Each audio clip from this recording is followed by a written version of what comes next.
안녕하십니까. 암호화폐 정보를 전달해드리는 닥터 비트맨입니다. 네, 비트코인이 단기 상승을 하면서 9,800달러 선을 일시 회복을 했습니다.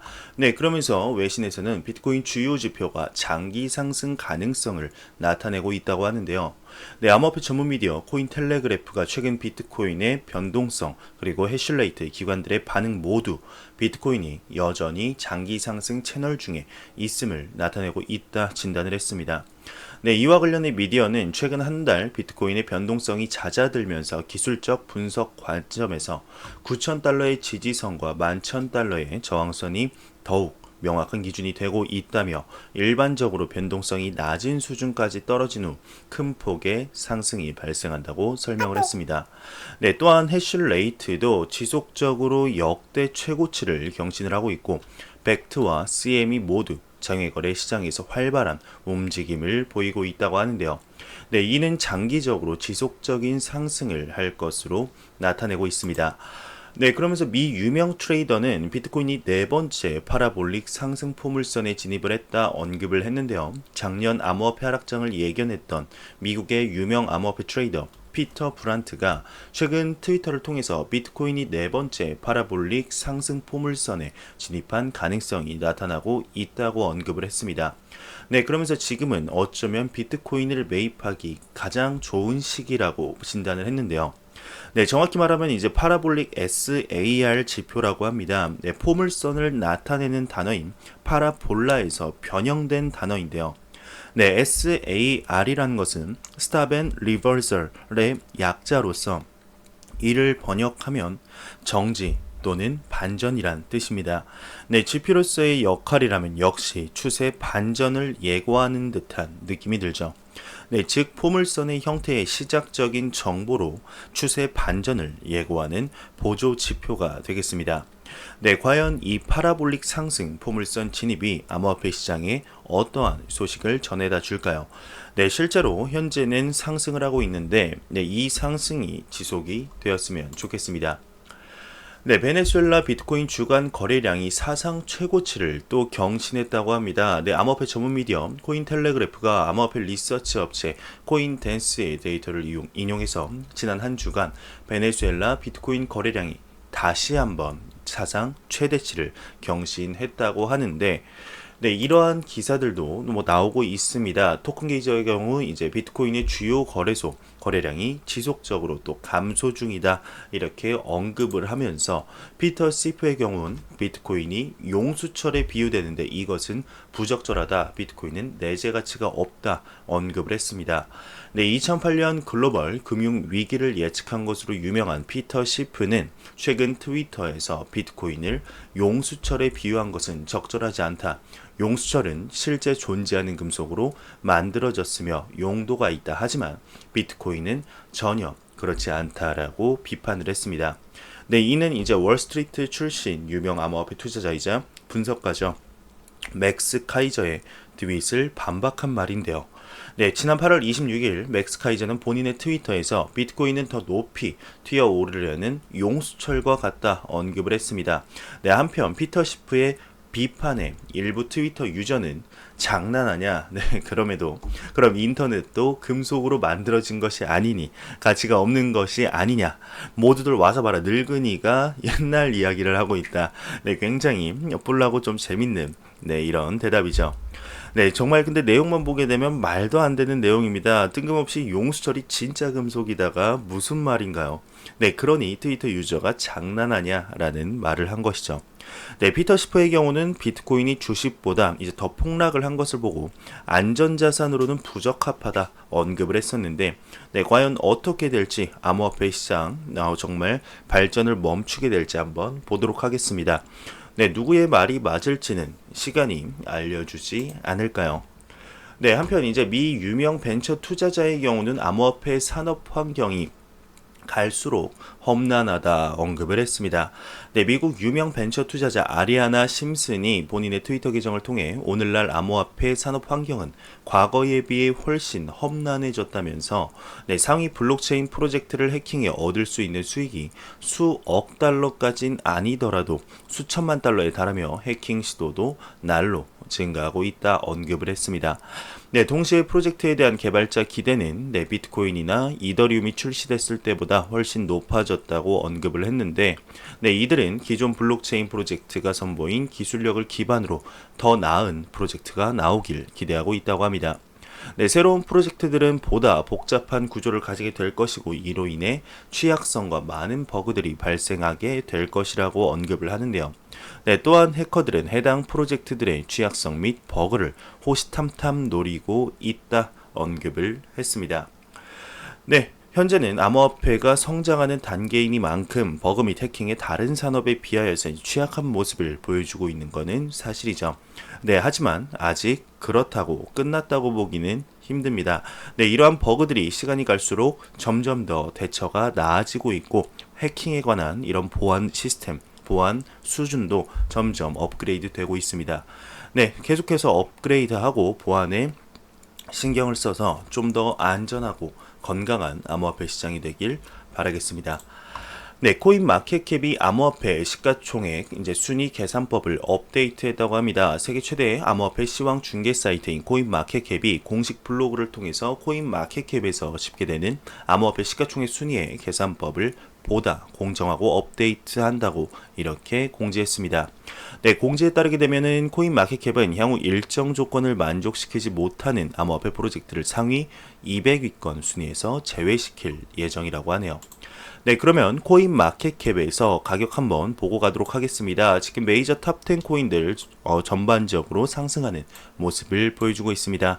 비트코인 같은 경우는 2.51% 상승하면서 1190만원대, 이더리움은 1.21%, XRP가 0.54% 상승하면서 각각 20만 8천원, 311원대를 유지를 하고 있는데, 지금 비트코인 더미넌스의 경우 계속해서 상승을 하면서 69.5%, 약 70%의 높은 비트코인 시가총액 점유율을 보여주고 있습니다. 하루빨리 이제 비트코인 도미넌스가 40% 아래로 내려가야 많은 분들이 기다리고 있는 알트코인의 대상승장이 올 텐데, 지금 단기적으로 봤을 때는 상승을 기대하기는 조금은 힘들지 않을까. 그래서 많은 분들이 얘기를 하고 있죠. 비트코인의 점유율을 높여라. 본인의 포트폴리오에 비트코인의 비중을 조금은 늘리는 것이 본인의 자산을 지키는데, 그리고 그 수익을 얻는데 조금은 도움이 되지 않을까, 현명한 대처가 있지 않을까 생각이 들게 됩니다. 은행 빅4 블록체인과 기술 서비스의 동맹이라는 기사가 나왔습니다. 지금 정부 정책 기조에 따라서 암호화폐에 거래를 두고 있는 시중 은행들이 블록체인 기술 도입에는 적극성을 보이고 있습니다. 이와 관련해 블록체인 암호화폐 업계에서는 전통 금융권이 신규 사업 등 미래 먹거리 발굴의 일환으로서 블록체인 기반 테크핀에 주목하고 있다는 분석을 내놓고 있는데, 블록체인과 전통 금융산업의 결합에 관심이 집중되고 있습니다.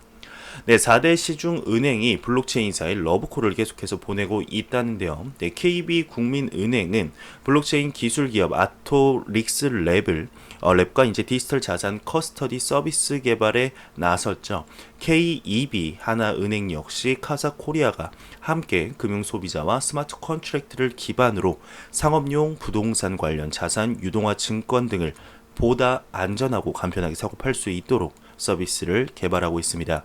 한편 이제 블록체인 업체의 투자도 활발히 진행이 되고 있는데요. 시중 은행들은 초기 투자와 엑셀러레이팅 부분에서도 이제 블록체인 기업에게 적극적으로 손을 내밀고 있습니다. KB 하나은행이 운영하는 1Q 에자일 랩에는 블록체인 기반 AI 네트워크를 운영하는 커먼 컴퓨터가 최근 합류했다고 하는데요. 시중은행의 엑셀러레이팅 과정에서 각 은행 내 사업 유관 부서 및 관계사와 블록체인 업체 간 서비스 개발, 협업 등도 이뤄지고 있어서 주목을 받고 있다고 합니다. 그러면서 이제 카카오 블록체인 계열사 그라운드 X도 신한은행과 우리금융그룹 등과 기술 협업을 모색 중에 있는데요. 특히 신한은행과 우리금융은 그라운드 X의 모회사인 카카오가 운영하는 인터넷 전문은행 카카오뱅크와의 시너지도 고려하고 있는 것으로 전해졌습니다. 카카오 역시 지난 7월 말 금융위의 승인으로 카카오뱅크 최대 주주로 오르면서 그라운드 X와 같은 모든 계열사의 기술 및 서비스 역량을 금융 분야로 모으고 있다는 후문이 지금 퍼지고 있는데요. 네, 이 가운데 신한은행과 KB 하나은행이 블록체인 기술 전문 기업 블록코 투자사로 공개적으로 합류한 것도 이례적으로 평가를 받고 있습니다. 블록체인 업계 한 전문가는 간편 송금인 여러분들이 아시는 토스와 카카오뱅크 등 모바일 시대 핀테크 혁명을 직접 체감한 전통 금융업체들이 최근 블록체인 기반 금융상품 기획에 적극적으로 나서고 있다며 내부에 블록체인 관련 부서를 운영하면서 전문 개발자들도 채용하는 등 블록체인 기술을 자사 금융 서비스에 접목하기 위한 노력이 눈에 띄게 빨라지고 있어 주목이 된다고 언급을 하고 있네요. 네, 현재 우리나라 정부와는 달리 은행에서 빠르게 블록체인 및 암호화폐 기술들을 도입하고 있습니다. 네, KB 이제 하나은행의 경우 국내 은행 중 블록체인 관련 인력 규모가 가장 큽니다. 글로벌 디지털 센터 아래 블록체인 팀이 8명이나 있죠. 지금까지 약 100개의 국내외 블록체인 사업 모델을 검토를 했고, 이 중 은행에 적용할 수 있는 모델을 추린 후에 블록체인 관련 특허를 47개, 즉 47개를 출원을 했습니다. 현재 고려대 학생증 발급 및 글로벌 로열티 네트워크로 불리는 GLM, 그리고 블록체인 아이디 인증 서비스를 개발 중인 것으로 알려져 있는데, 신한은행의 경우 2017년 7월 디지털 전략본부 내 블록체인 랩을 만들었습니다. 2019년에 블록체인 활용 수익 모델을 상용화하고 2020년부터 해당 서비스를 상용화할 계획을 밝혔고, 블록체인 자격 검증 시스템 및 장외 파생 상품 거래 플랫폼, 그리고 골드 인증서 및 디지털 자산 보관 서비스, 마지막으로 리플 X 커런트를 활용한 해외 송금 무역 금융 서비스를 활용할 계획이죠. 네, 우리은행의 경우는 다른 은행보다 빨랐고 암호화폐에 대한 태도도 과감했습니다. 블록체인이 널리 알려지기 전인 2015년 11월 코인 플러그와 문서 인증 등 블록체인 기반 금융 연계 서비스 개발 업무 협약을 맺었었는데, 블록체인을 활용한 해외 송금과 디지털 화폐 발행도 계획을 했었습니다. 아직까지는 물론 상용화한 서비스는 없습니다만, 위비코인 및 신한은행과 같이 SBI, 리플 아시아와 제휴를 통해서 X 커런트를 통한 해외 송금 기술 검증도 마쳤죠. 하지만 비용 등 그리고 사업성의 이유로 지지부진한 상황입니다. 네, KB 국민은행의 경우 우리은행과 논의되던 위비코인 대신 LG 사이언스 파크에 도입된 디지털 화폐 마곡페이가 대표적입니다. 디지털 자산 수탁 서비스도 현재 진행 중에 있죠. 네, IBK 기업은행 같은 경우는 2016년 7월 핀테크 블록체인 해커톤을 운영하면서 2018년 디지털 혁신본부를 설치하고 인공지능 및 블록체인 기술을 개발하고 있습니다. 네, 이처럼 이제 정부의 모습과는 달리 은행의 경우 발빠르게 블록체인과 암호화폐 기술을 도입하면서 분주한 모습을 보이고는 있지만 규제의 발목에 잡혀 늦어지고 있는 상황이죠. 네, 그리고 정부의 눈치를 보며 특허 이름에 암호화폐라는 단어를 직접적으로 사용하지 못하고 블록체인이라고 빙빙 돌려서 말하고 있는 실정인데, 규제가 발빠르게 잡혀서 우리나라에 있는 많은 기업들이 암호화폐와 블록체인 산업을 적극적으로 확장하는 모습을 볼 수 있으면 좋겠습니다. 네, 최근 들어서 이제 자금 세탁에 관해서 굉장히 이슈인데요. 자금 세탁에 악용되는 법정화폐 암호화폐의 800배라는 말이 나오고 있습니다. 네, 암호화폐는 자금 세탁을 더 어렵게 만든다는 게 이런 실정인데, 암호화폐 이제 비평가들의 의견과는 달리 자금 세탁이 더 많은 법정화폐가 사용되고 있다는 것이 밝혀졌습니다. 네, 이는 이제 체이널리시스의 분석과 UN 마약범죄 사무소 자료에서 밝혀졌는데요. 네, 자금 세탁은 암호화폐에 부정적인 색채를 부여하기 위해 비평가들이 사용하는 요점 중 하나죠.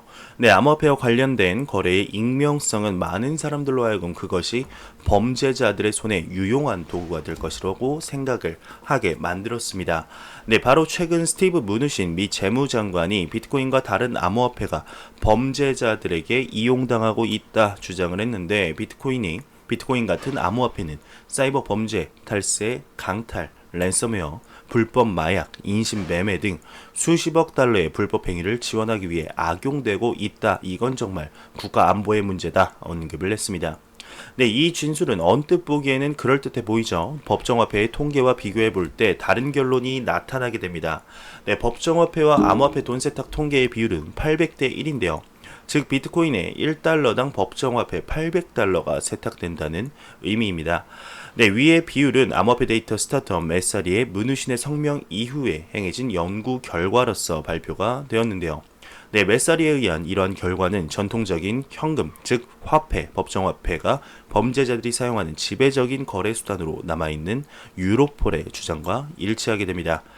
네, 그러면서 법정화폐를 사용하는 사람이 모두 범죄자는 아니지만 모든 범죄자는 자금 세탁과 과정 중에서 이제 일정 단계에서 법정 화폐를 사용한다며 전 세계가 범죄자에 의한 암호화폐의 오용 가능성을 우려하고 있는데 이 보고서의 결과는 다소 이례적인 것처럼 볼 수가 있다 언급을 하고 있습니다. 사법 당국이 적발한 자금 세탁 방안은 여전히 전통적인 기법, 특히 현금 사용의 특징이 크다 언급을 하고 있네요. 네, 현재 암호화폐의 가장 큰 특징이죠. 익명성을 활용해서 자금 세탁에 이용된다는 기사 많이 보셨을 겁니다. 네, 실상은 법정화폐가 800배가 더 많은 자금 세탁에 이용되고 있다는 내용인데요. 네, 여기서 하나 생각할 수 있는 것이 그 어떠한 것들, 통화들이 새로 나오고 새로운 화폐 개혁이 일어나서 비트코인이 될지 아니면 알트코인이 될지 아니면 새로 생겨날 무언가가 될지는 모르겠지만 자금 세탁과의 전쟁은 계속해서 이루어질 것이라는 것입니다. 네, 비트코인이라서 자금 세탁에 더 쉽게 이용된다. 이거는 조금 아니라는 거죠. 마음만 먹으면 중앙정부의 통제를 받고 있는 법정화폐조차도 자금 세탁에 이용되고 테러 자금 조달에 이용될 수 있다는 말입니다. 네, 그렇다고 해서 암호화폐를 이용한 자금 세탁을 가만히 냅둬도 되냐? 네, 그건 아니죠. 네, 풀지 못할 숙제라는 것입니다. 현재 비트코인과 기축통화 그리고 비트코인과 달러의 관계가 많이 나타나고 있습니다. 네, 과연 어떤 식으로 진행이 되게 될까요? 한번 지켜보도록 하겠습니다.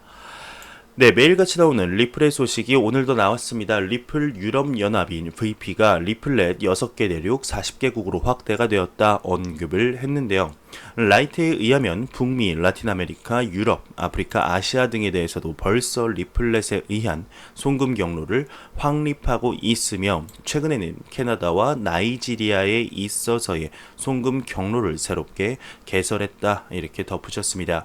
네, 그러면서 리플사의 클라이언트 기업의 상당수는 현재 엑스커런트를 이용하고 있다면서 규제 당국이 XRP를 받아들이고 있다며 XRP를 이용하는 엑스래피드 채택도 증가할 것이라 언급을 하고 있습니다. 네, 현재 이제 머니그램이 국제 송금으로 엑스래피드를 정식 도입 결정을 했고 2분기 결산 보고서에서 엑스래피드 이용을 개시하고 있는 것으로 밝혀졌죠. 정말 끊이지 않고 나오는 리플에 관한 소식이 오늘도 또한 나왔습니다. 지금 10일이 넘는 날 동안 매일같이 리플에 관한 소식이 나오고 있는데요. 네, 리플에 관계된 국가들 그리고 기업들이 많다는 단순한 얘기죠. 현재 리플의 파트너십은 300개가 넘어가고 있는 실정입니다. 국경 간 송금에 관한 기사들이 나올 때 직간접적으로 연관이 되는 것을 볼 수가 있는데요. 네, 그만큼 이제 송금 분야에서 10년 남짓한 기업이라고는 생각할 수 없을 정도로 수많은 기업들 그리고 글로벌 거대 기업들과 파트너십을 맺고 있습니다. 현재 전 세계적으로 조금씩 암호화폐에 대한 규제가 일어나고는 있지만 확고하게 일어나고 있는 상황은 아니죠. 네, 미국으로부터 명확한 규제가 시작되어서 전 세계적으로 그 규제가 확립이 되게 된다면 현재 리플의 솔루션인 엑스커런트를 사용하고 있는 기업들이 엑스커런트 4.0이나 엑스래피드를 이용할 가능성이 굉장히 높다는 것이 전문가들의 추측인데요. 네, 아직까지 명확한 규제가 일어나지 않고 있어서 암호화폐인 XRP를 직접적으로 사용하고 있는 솔루션들은 피한다는 의견이 지배적입니다. 네, 규제가 명확하게 잡혀서 이러한 솔루션들을 사용하게 된다면 XRP의 유동성이 증가하며 유즈케이스가 증가하면서 이러한 것들이 XRP 가격 상승을 견인할 수 있을 가능성이 굉장히 높아지겠죠. 네, 그러한 날이 하루빨리 오기를 바라봅니다. 현재 XRP의 투자자분들 정말 많이 지치신 상태입니다. 담비 같은 소식 빨리 나왔으면 좋겠네요. 네, 태국의 최대 암호화폐 거래소가 5년간의 서비스를 한 후에 종료한다고 합니다. 네, 태국의 최대 암호화폐 거래소 비트코인 co.ltd가 9월 30일 거래 서비스를 중단한다고 합니다. 네, 공식 발표에서는 서비스 종료에 관한 구체적인 원인은 밝히지 않았는데 다른 사업에 집중하고 싶다 이렇게 기재가 되었다고 하네요. 네, 현재 지금 기사에서 본 바와 같이 거래소 측은 다른 사업에 집중하고 싶다는 의견을 내비치고 있는데 태국 같은 경우는 암호화폐에 대해서 친화적인 입장입니다. 네, 암호화폐를 자산으로 합법화할 뿐만 아니라 태국 SEC는 거래소에 4곳의 승인을 해주었죠. 그중 현재 한 곳인데요. 네, 구글에 태국 암호화폐만 치더라도 태국이 암호화폐 산업의 친화적인 내용을 증명하는 기사들이 쏟아지고 눈으로 확인하실 수 있습니다. 네, 제가 생각했을 때는 이제 현재 암호화폐 시장에 약세가 지속되면서 거래량이 줄어 더 이상 거래소 사업을 이어갈 목적을 찾지 못한 것이 아닌가 생각이 들게 되는데 참으로 안타까운 내용이죠. 네, 사업 수익이 미미한 것이겠죠. 그게 아니라면 현재 다른 국가들에서 거래소들이 없어지는 이유인 정부의 규제나 해킹에 관한 소식이 없는 것으로 보아 가장 유력하지 않나 생각이 들게 되는데 암호화폐 시장의 약세가 하루빨리 강세로 돌아섰으면 좋겠습니다. 네, 필리핀에 관한 소식이 나왔는데 필리핀이 농기업 자산 기반 토큰 발행을 승인했다는 기사가 나왔습니다. 네, 암호화폐 전문 미디어에 따르게 되면은 필리핀 카가얀 경제자유구역청이 아시아 블록체인 암호화폐 협회가 필리핀 농업기술 지원업체 FCD가 신청한 자산 기반 토큰의 디지털 자산 토큰 발급 규정 라이선스를 부여했다고 합니다. 네, 이는 현지 당국이 자산 기반 토큰을 승인한 첫 번째 사례라고 하는데요. 네, 필리핀의 농기업 자산 기반 토큰 발행을 승인했다는 기사였습니다. 필리핀 같은 경우는 앞서 언급했던 태국과 같이 암호화폐에 대해서 친화적인 입장인데요. 네, 필리핀 중앙은행이 암호화폐 거래소 10개 이상을 승인하고 어제는 이제 필리핀 복싱 영웅, 많은 분들이 아시는 복싱 영웅인 파퀴아오의 코인이 발행돼서 화제가 되고 있습니다. 바로 이 기사죠. 네, 어제 나왔었는데 이제 필리핀의 복싱 영웅 파퀴아오가 일요일 마닐라에서 열린 무료 콘서트에서 2,000명이 넘는 팬들을 불러 이 코인에 대한 관심을 불러 일으켰습니다. 네, 그러면서 이제 팩 토큰은 싱가포르 글로벌 암호화폐 거래소 GCOX에 상장이 된다고 하네요. 네, 이렇게 이런 유명인이 홍보하는 코인은 또 처음이 아닌가 싶은데 예전에 메이웨더가 한번 했었죠. 근데 그거는 불법 코인이라서 굉장히 논란이 일은 바가 있습니다. 네, 그러면서 이처럼 자국의 화폐가 가치가 낮은 국가들이 현재 암호화폐로서 그 위기를 타파해 가려는 모습을 보여주고 있습니다. 네, 이러한 국가들의 친암호화폐적인 행보가 미국 등 글로벌 선진 국가들에게 긍정적인 영향을 주었으면 좋겠네요. 네, 브라질에서 이제 첫 번째 블록체인 출생 신고서가 도입이 됐습니다. 블록체인 기술을 독점적으로 사용해서 기록된 최초의 출생 신고서가 브라질에서 발행이 되었었는데 이름이 참 기네요. 뭐 알바로 잘 못 읽겠습니다. 되게 긴데요. 네, 아무튼 이 아이가 출생 신고서를 등록 사무소 없이 블록체인 기술로만 기록한 세계 최초의 아이 중 한 명이라고 합니다. 네, 아이의 부모는 병원과 함께 그로스 테크가 IBM과 손잡고 개발한 프로젝트에 참여하라는 초청을 받은 것으로 알려졌는데, 네, 아이의 아버지는 블록체인 기술이 그의 신생아를 등록하는 과정을 5분도 채 걸리지 않고 빠르게 만들었다고 하네요. 굉장히 축하할 만한 소식이지 않나 싶습니다. 네, 앞으로도 블록체인을 활용한 출생 신고서 및 아이디 카드가 충분히 발행할 수 있다는 신호탄이 되지 않을까 생각이 들게 되는데요. 정말 산업 전반에 블록체인 기술이 적용되는 모습을 보게 되면 이러한 곳에서도 암호화폐 기술을 그리고 블록체인 기술이 사용이 되는구나 볼 수 있게 됩니다. 작년과 비교했을 때 정말 너무나 크게 생각 이상으로 성장하고 있는 블록체인과 암호화폐 시장인데 2020년 말이 됐을 때 어떠한 내용들이 나오게 될지 그리고 얼마나 성장을 하게 될지 한번 지켜보도록 하겠습니다.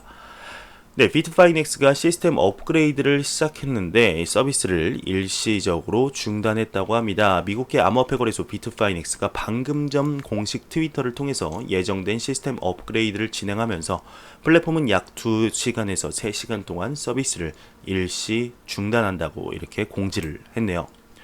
네, 그러면서 글로벌 뉴스와이어가 researchandmarket.com에 업로드된 최신 보고서를 인용해서 전 세계 블록체인 공급망 시장 규모가 오는 2025년 약 100억 달러에 달할 것이다. 2018에서 2025년까지 연평균 80.2%씩 성장할 것이라고 내다봤습니다. 그만큼 블록체인 시장이 빠르고 크게 확장되고 성장하고 있다는 얘기겠죠. 네, 그럼 마지막 소식입니다. 안 보고 가면 섭섭하겠죠. 크립토 공포 탐욕 지수인데 28로 공포 단계를 회복을 했습니다. 이제 전날보다는 4포인트 상승한 28을 기록을 했는데 암호화폐 시장의 소폭 반등이 그 주요한 요인이지 않을까 생각이 들게 됩니다. 네, 이 지수는 0에 가까울수록 시장의 극단적인 공포 100이면 낙관을 의미하게 되는데 28이면 아직까지는 암호화폐 시장에 투자하기 좋지 않다, 어렵다 정도로 보시면 될 것 같습니다. 지금 계속해서 암호화폐 시장에 지금 점수가 한 50 아래에서 놀고 있는데요. 하루빨리 60, 70, 80, 90, 95까지 보는 그날이 왔으면 좋겠습니다. 저번에 이제 5포인트까지 내려가면서 굉장히 극단적인 공포가 심화가 됐는데 다시는 한 자릿수는 보지 않았으면 좋겠습니다. 네, 제가 준비한 소식은 여기까지입니다. 영상이 도움이 되셨다면 구독과 좋아요 그리고 광고 한 편만 처음부터 끝까지 시청해 주시기 바랍니다.